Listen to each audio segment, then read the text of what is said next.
So this is Shema. Here Israel, the Lord our God, the Lord is one. And the next is so Yahweh and the created world. So Yahweh is uncreated and eternal versus the created world. So there's a distinction between. So when there's something called ontological. Something called ontology. Ontology is the existence of being. So when one being is differentiated from the other, when we study it is the study of beings. Ontology is the study of beings. So when we say God is ontologically different than us, what we mean is that the category of being is different. He's in a different category altogether because he's uncreated and eternal, versus we are created and we are not eternal in that sense, because we had a beginning. God does not have a beginning, neither end. So we are ontologically different. So there are a few terms that you will, which will help you understand Trinity better. Is one is ontology. It's the study of beings. So again, study of beings meaning how one God is in a different category of being. So he is ontologically, when we say he is ontologically different than human beings or any other being for that matter, is because he is uncreated and eternal, and any other thing comes in this box, the second circle, the smaller circle. So the smaller circle includes every other thing, even the spiritual beings. They are created. So even the spiritual beings, they are created like heavenly beings. They all come in the smaller circle, created world. But Yahweh alone is uncreated and eternal, which means he has no parallel. When we say he has no rival, when we sing this song, he has no rival, he has no parallel, this is what we mean. Ontologically, he has no parallel, because there is no one like him. When we say there is no one like him, in philosophical sense, in academic sense, this is what we mean. He is unparalleled because he is in a different category altogether. He is ontologically different. So he is uncreated and eternal, and we are, and every other thing is created. And so Father is not the Son, and Son is not the Father. Father is not the Holy Spirit, and Holy Spirit is not the Father. Son is not the Holy Spirit, and Holy Spirit is not the Son. And but all three are God. All three are Yahweh. So when we say Yahweh, many times in our we have this notion that Yahweh is Father and Jesus is Lord and Holy Spirit is Holy Spirit. So we differentiate like that. But when we say Yahweh, so that Yahweh, when we say Yahweh, it is Father, Son, and Holy Spirit. All three are Yahweh. All three are Yahweh. When we say God, so God, let's say God is Yahweh. God equals Yahweh. And so Jesus is God, Holy Spirit is God, Yahweh is God. And so likewise, Yahweh, Jesus is Yahweh, Holy Spirit is Yahweh, and Father is Yahweh. So all three are Yahweh. That's the mystery of the Trinity. And so I'm not sure who came up with this diagram, but whoever did this, whoever came up with this, it's a brilliant way of explaining the relationship and the mystery of the Trinity.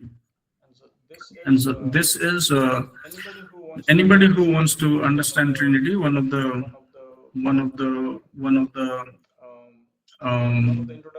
introductory books on Trinity is Forgotten Trinity by James White. Forgotten Trinity by James White. It's a wonderful book, and in that book he differentiates like this. So we have triangles, and three corners of triangle you see: polytheism, modalism, and subordinationism. Now, polytheism is more than one God. Modalism is one God who exists in three. One God who exists in three modes. Let's say the water exists in three modes: solid, liquid, gas. And subordinationism is but there is Father, Son, and Holy Spirit, but the Son or the Father, the Son is subordinate to the Father. He is not equal to Father. So subordinationism. So this polytheism, modalism, and subordinationism, all three are not the orthodox understanding of Christianity, or you can say, in other words, they all three are the false or incorrect view of God. And so there is on the three sides you see equality, on the left hand and the right hand, three persons, and monotheism.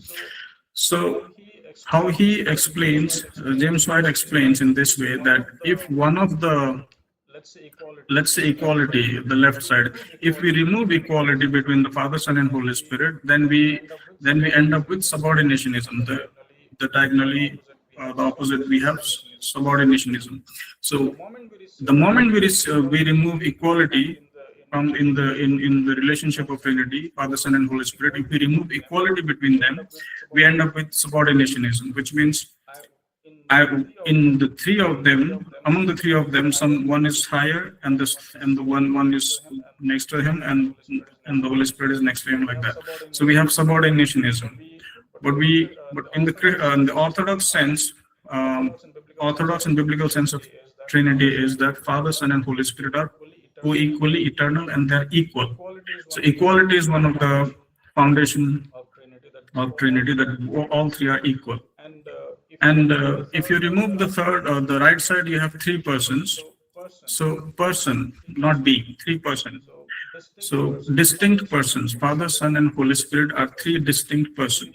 If we remove that side of the Trinity, if we remove the personhood of each member of the Trinity, we end up with modalism. Now, modalism, as I explained, is one being existing in three modes. Those three modes are not persons; it's the same being. But we say that Father, Son, and Holy Spirit are not same being. That's what we believe.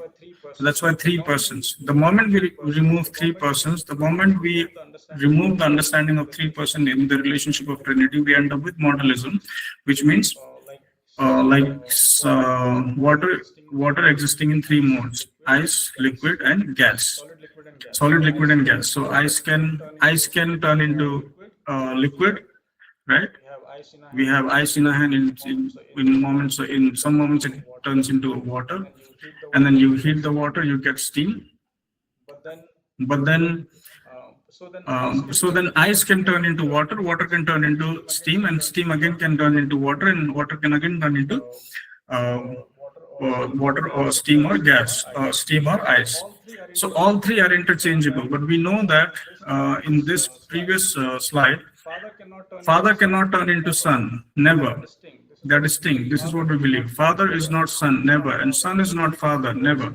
Holy Spirit is not Son, Son is not Holy Spirit, and Holy Spirit is not Father, Father is not Holy Spirit. These three are distinct, and they are three members or three persons of the Trinity. So when we remove the personhood, we end up with modalism, and that is why when we try to explain Trinity in terms of water or in terms of sun having its rays and the light and the heat, many people use that analogy also. Even that analogy leads to modalism.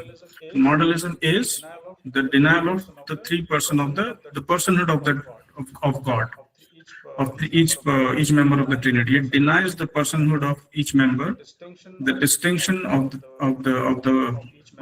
each member. So it leads to a cult, and that cult is modalism. And many of the I think Jehovah's Witness is one of the many Christian cults like Jehovah's Witness and others who deny Trinity. They follow modalism. Jehovah's Witness follows modalism. So for us to be able to articulate properly the Trinity, we should be able to understand the basics of Trinity, what holds them together, and what is the core idea of Trinity. Obviously, Trinity is such a topic that we cannot never fully grasp because it's a mystery, but at least we should be able to understand the basics of it, that we cannot deny the equality, we cannot deny the three persons, and the third line of the third side of the triangle is monotheism. The moment we deny monotheism, we end up with polytheism. So when we say in the first slide we saw, Hear, O Israel, the Lord our God, the Lord is one. Monotheism, one. So he's always one. So the moment we deny that he's one, we end up with three different gods then, polytheism. Okay, so then Jesus becomes a distinct God, being. Father becomes a distinct God, a being. And then Holy Spirit becomes a distinct God, a being. So this, from personhood, they become being. Okay, so So equality, three persons, and monotheism. We remove equality, we end up with subordinationism. Subordination is some there's the hierarchy. Father is greater, son is lower than him, and spirit may be lower than father and son. So, and the moment we deny three persons, we end up with modalism. Modalism again, existing in three modes. We deny the personhood of Jesus, we deny the fatherhood of Jesus, we personhood of Father, we deny the personhood of Holy Spirit, and we end up with just one God existing in. So, which means one Yahweh is the same. He is the Father. The Father is the same, who himself became Son. So imagine how absurd that theology is. So modalism says there's only one God existing in three different modes. He took different forms in different times. So Father, he became Son and died. And while he was on the earth, who was he praying to then? When he was saying Abba Father, who was he praying to? And when Son died on the cross, so Father also died. So that is essentially God dying, not just one person of the Trinity. And then after Jesus left, Holy Spirit was sent. So Holy Spirit also the same Yahweh. So it becomes. So when it is very absurd, it leads to very absurd understanding of the Godhead, the Trinity. So equality, three persons, and monotheism. The moment we deny monotheism, there is one God. We keep saying this. We keep saying Father is God, Holy Spirit is God, Son is God. So that means three gods. So that's the understanding that the other people have, and they make fun of us. And so, but we stick to monotheism. We stick to one God. There's only one God, one God existing in three persons. But the moment we deny monotheism, we end up with polytheism, three distinct gods.